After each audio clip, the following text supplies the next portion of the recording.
जय श्री राधे राधे दोस्तों। कैसे हो सभी आप दोस्तों। मैं जानता हूँ सभी अच्छे होंगे आप, और जो नहीं अच्छे हैं तो कृष्ण भगवान की कृपा से भगवान करे जल्दी आप लोग ठीक हो जाएं। दोस्तों, मैं आप लोगों को आज एक ऐसी बात बताऊंगा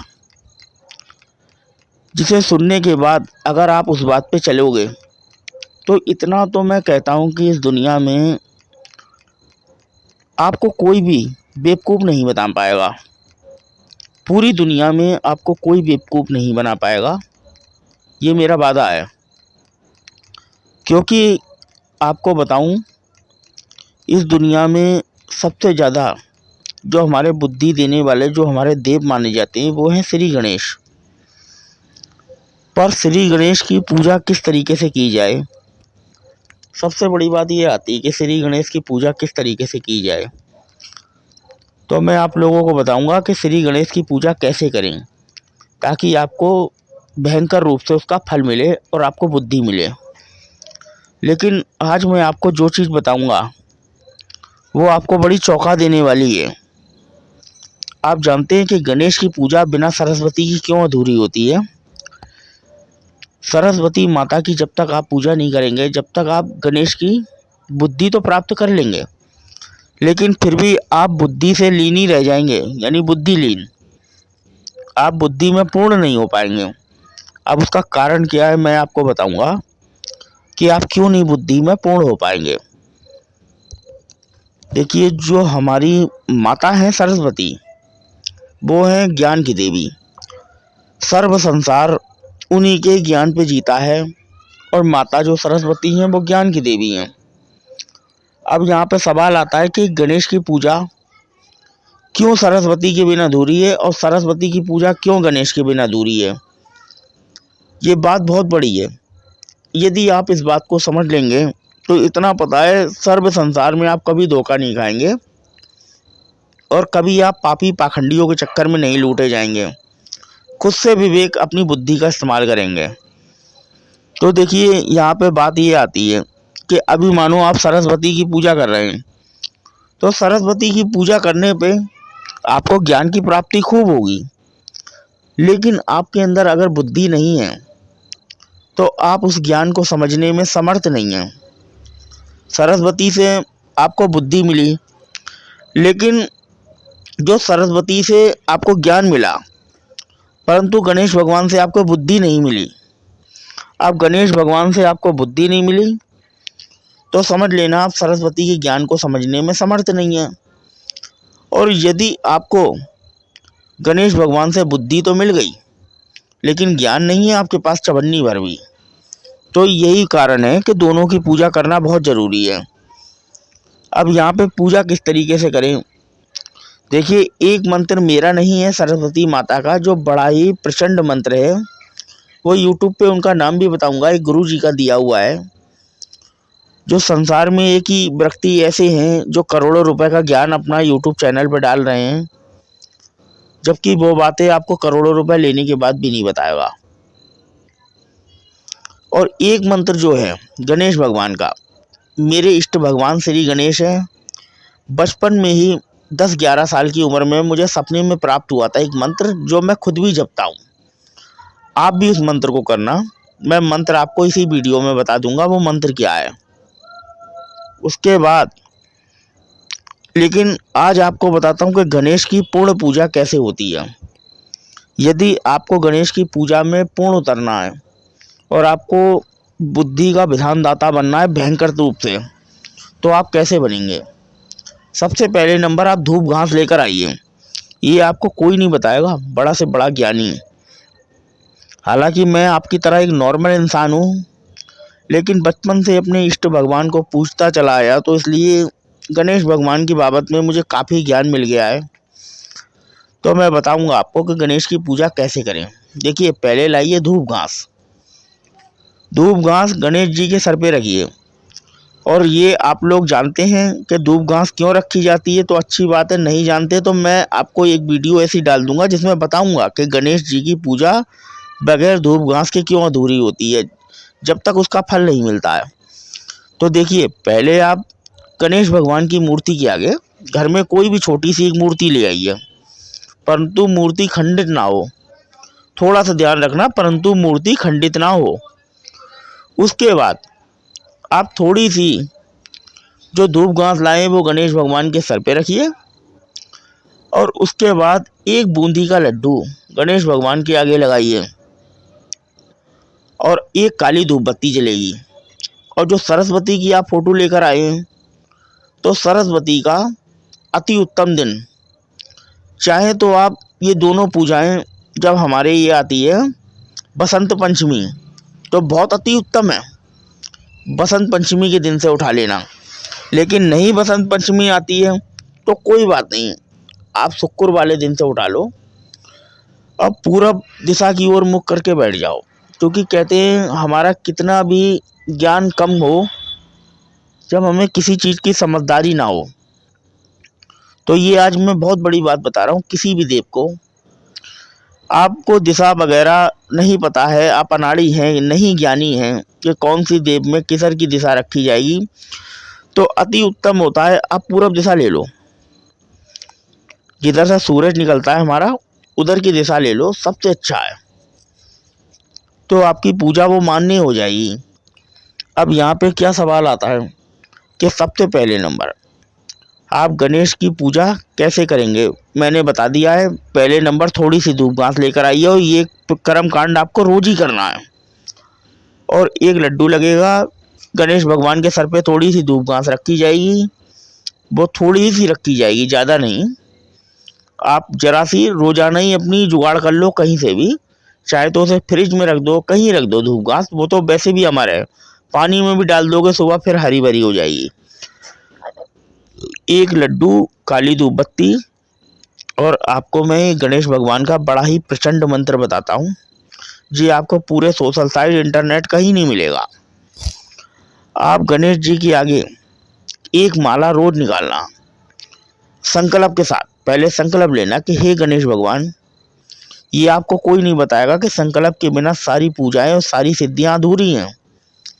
ये सिर्फ पूरे यूट्यूब पे आपको एक ही शख्स बता सकता है। मैं कभी अपने चैनल पे ज़रूर लूँगा उन गुरु जी का भी नाम। तो आप कुछ ना करें, पहले अपने हाथों में, सीधे हाथ में जल लेकर, और जिस तरीके से संकल्प लिया जाता है वैसे आप संकल्प लीजिए, और गणेश भगवान से कहिए कि हे गणेश भगवान, मैं फलाने फलाने टाइम पे फलानी अवधि में आपकी इतनी इतनी माला करूँगा। चाहे आप एक का संकल्प लो, चाहे लो दो का, लेकिन संकल्प ना टूटे। बुधवार से गणेश भगवान का दिन होता है, उस दिन से स्टार्ट करो। और एक माला गणेश भगवान की आप निकालो। माला नहीं है तो कोई दिक्कत नहीं, आप आंखें बंद करके गणेश भगवान का ध्यान करते हुए, तो आप ये 25 से 30 मिनट, लेकिन ऐसा ना हो कि 20 मिनट 22 मिनट, 25 से 30 मिनट से कम नहीं होना चाहिए। 31 तो हो सकते हैं, 25 से 26 हो सकते हैं, लेकिन 24 ना हो, ध्यान रखना इस चीज़ों का। और आप गणेश भगवान का मंत्र करना, जो मैं आपको बता रहा हूँ, बड़ा ही अति प्रचंड मंत्र। कई बार मैं मंत्र बोलूँगा, चाहे तो आप इसे लिख लेना, ओम श्री गणेशाय बुद्धि देवाओ नमः। ठीक है, आप ये बोलना, ओम श्री गणेशाय बुद्धि देवाओ नमः। इस तरीके से आप कई बार इसे बोलना, ओम श्री गणेशाय बुद्धि देवाओ नमः, ओम श्री गणेशाय बुद्धि देवाओ नमः, ओम श्री गणेशाय बुद्धि देवाओ नमः। उसके बाद जब आप शुक्रवार से माता सरस्वती का दिन जब हो, तो आप उठा लें उनकी पूजा। और ऐसे ही आपको संकल्प उनका भी लेना है कि हे माँ, जैसे गणेश जी का, कि मैं चाहता हूँ कि कोई मुझे मूर्ख ना बना पाए, इतना ज्ञानी बनाओ माता, और इतनी शक्ति देना कि मैं आपका ज्ञान का दुरुपयोग ना कर पाऊँ। हर वक्त आप मेरी जीवा पे माता विराजमान रहना, क्योंकि एक चीज़ हमेशा याद रखना, हर देव का एक अपना स्थान होता है, और वो स्थान कहाँ कहाँ होता है, किसे कहाँ स्थान देना है, ये कई लोगों को नहीं पता होती है। तो माता सरस्वती का जीवा पे स्थान होता है, लेकिन आप जिस दिन से माता सरस्वती का दिन लेकर और उनकी पूजा उठा लेंगे, आप भविष्य में याद रखना, आप नारी जाति को गाली नहीं दे पाओगे। यदि जिस दिन से आपने गाली देना शुरू करी, उसी दिन से आपका दिन बुरा शुरू हो जाएगा, क्योंकि माता आपकी जीवा पे है। याद रखना ये चीज़, समझ लेना। बहुत बड़ा निरादन कर रहे हो आप इस तरीका, और बहुत अपमान कर रहे हो। आप स्त्री नहीं, पुरुष को भी किसी को जीवा से अपनी गाली मत देना ताकि उसे दुख पहुंचे। अब सरस्वती से भी यही संकल्प लेने के बाद आप सरस्वती माता से निमंत्रण करना कि हे माता, फलानी फलानी अवधि में मैं इतने इतने घंटे आपका मंत्र करूंगा। पहले गणेश पूजन के बाद फिर सरस्वती का उठा लेना। तो यानी बुधवार और शुक्रवार से माता सरस्वती, फिर ये दोनों साथ साथ में चलेंगे, एक साथ में। अब आपको क्या करना है, सरस्वती का कौन सा मंत्र करें, ध्यान से सुनना। ये भी मंत्र मैं कई बार बोलूंगा। ओम ऐंग सरस्वती नमः, ओम ऐंग सरस्वती नमः, ओम ऐंग सरस्वती नमः, ओम ऐंग सरस्वती नमः, ओम ऐंग सरस्वती नमः। तो इस मंत्र को आप ध्यान से अपने चाहे लिख कर रख लेना और इसका आप करना विधि विधान से पूजन। पर याद रहे, हो सके पॉसिबल हो तो आप कुछ मत करना, पीला आसन ले लेना आप पहले से ही। कोई आसन मिले ना मिले, कंबल का कोई देख लेना मार्केट में, कंबल थोड़ा सा कटा हुआ पीस को बड़ा सा पीले रंग का हो, वो गणेश में भी चल जाएगा, माता सरस्वती में भी चल जाएगा। लेकिन बस माता सरस्वती को जो प्रसाद लगेगा वो पीला लड्डू लगेगा बेसन का, क्योंकि माता सरस्वती और गणेश जी को लगेगा नुक्ती का लड्डू, बारीक बूंदी का। ये हमेशा याद रखना, क्योंकि माता का जो है पीला ही, लेकिन आप पीला चोला तो नहीं पहन सकते, तो पीला कोई अंगोछा या पटवा या दुपट्टा कोई भी चीज़ हो वो आप अपने गर्दन से डाल लेना और करना। उसके बाद देखना रिजल्ट। आप कुछ ही दिनों में बताएंगे कि आखिर ये हो क्या रहा है मेरे साथ। ऐसे ऐसे दिमाग में आपके आइडियाज़ आ जाएंगे। बड़े से बड़ा जो अपने आप को ज्ञानी कहता है ना, आपके सामने आने के बाद 2 मिनट में उसका ज्ञान धरा रह जाएगा। आपके आगे वो खड़ा नहीं हो पाएगा, आपसे बात नहीं कर पाएगा, क्योंकि जब वो आपके समर्थ में आएगा आपकी आंखें देख के ही वो समझ जाएगा शायद मैं इसके लायक ही नहीं हूँ, समर्थ नहीं हूँ मैं बात करने के, क्योंकि ये अभी 2 मिनट में बहुत कुछ कह डालेगा मुझसे जो मैं जवाब नहीं दे पाऊंगा इसकी बातों का। बस आप इसे करें विधि विधान के साथ और सच्चे मन से। और वैसे इसकी अवधि मैं कोई साधना सिद्धि नहीं बता रहा हूँ, ये दैनिक पूजा है। अगर सिद्धि साधना के हिसाब से करोगे तो देखो इसमें आप नियमों का पालन नहीं कर पाओगे, तो इसलिए सिद्धि साधना नहीं है। आप इसे करिए और इसका देखो आनंद उठाओ।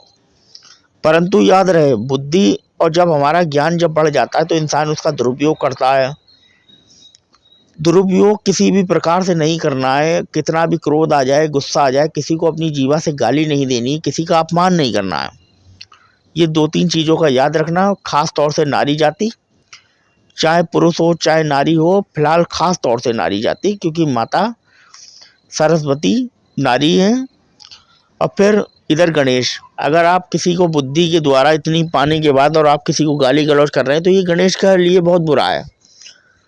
याद रखना, आप 2 मिनट में अभी तो बुरा, आपको किसी को गाली दे देते हो तो आपके संग में बुरा नहीं हो रहा है, फिर ये जब देवताओं की ओर से पलट बाहर आती है तो वो इतनी बुरी आती है। आज हजारों सैकड़ों लोग ऐसे हैं कि गुरुओं के पास भागते रहते हैं कि किसी ने मेरे 21,000 लूट लिए, किसी ने मेरे 2 लाख लूट लिए और मेरा उपाय काम में नहीं आया। यदि वो 50 गलतियां अपने अंदर अगर खगोड़ने चलेंगे तो उनकी 50 गलतियां अपने अंदर ही उन्हें पालेंगे, परंतु वो सच्चाई नहीं बताते कि कारण क्या है, क्यों उन्हें सफलता नहीं मिली। वो शुरू से ही आज जो गुरु हैं ये किताबी गुरु हैं, 90% किताबी गुरु हैं, किताबें पढ़ पढ़ के बताते हैं, इनके बस का कुछ नहीं है। तो मैं आपको बता रहा हूँ, इसीलिए लोग 21,000, 1,51,000 लोग लुटवाने के बाद इनके पास जाते हैं। और फिलहाल तो इनका पहले से ही लोगों का शरीर जागृत नहीं होता है, जो लोग अपने पैसे लुटवा रहे हैं। तो ऊपर से ये कर्मकांड वाले नहीं, ऊपर से गुरु नहीं, तो बताइए दोनों ही बिल्कुल बेकार हैं, तो कहाँ से फल मिलेगा। फिर ये लोग भी जो अपने पैसे लुटवा रहे हैं ये भी पहले से गाली गलौज बहुत देते चले आए, इसलिए अब तक अगर इनके अंदर सद्बुद्धि और ज्ञान होता तो ये कभी सामने वाले को आंखें देख कर ही उसका विवेक पहचान लेते। मैं आपको कभी ये भी बताऊंगा कि माँ लक्ष्मी, जो माँ लक्ष्मी है, अगर कोई कहता है कि माँ लक्ष्मी की मेरे ऊपर पूर्ण कृपा है तो उसकी 2-3 चीज़ें आप पहचान लेना, आपको पता चल जाएगा कि इसके ऊपर माँ लक्ष्मी की कृपा है या नहीं है। इसमें कोई ज्योतिषी की ज़रूरत नहीं है, आप खुद पहचान लोगे कि इसके ऊपर कितनी माँ लक्ष्मी की कृपा है और इसके ऊपर कितना धन है और ये कितना ठीक है ये व्यक्ति, आप खुद ही जान लेंगे। तो इसलिए मैं आपको ये भी बताऊंगा अगली वीडियो में कि कैसे आप पता करें कि किसी के ऊपर माँ लक्ष्मी की कृपा है या नहीं है। बात माँ लक्ष्मी की कृपा आप कभी धन से मत जोड़ना कि कोई करोड़पति है उस पर लगता है माँ लक्ष्मी की कृपा होगी, ऐसा नहीं है। माँ लक्ष्मी की कृपा गरीब पे भी होती है गरीब पे भी होती है, लेकिन मैं आपको बताऊंगा कि कैसे होती है गरीब पे कृपा। तो आप पहले ये वाला मेरा गणेश भगवान का और माता सरस्वती का उपाय करिए और इसका चमत्कार देखो। कुछ ही दिनों में 12-13 दिन में 14 दिन में ही आपको इसका चमत्कार मिलने लगेगा। आप हैरान रह जाओगे कि आखिर ये मेरे साथ क्या हो रहा है। चलो तो मेरे मित्रों दोस्तों मुझे आज्ञा दो। जय श्री राधे कृष्णा।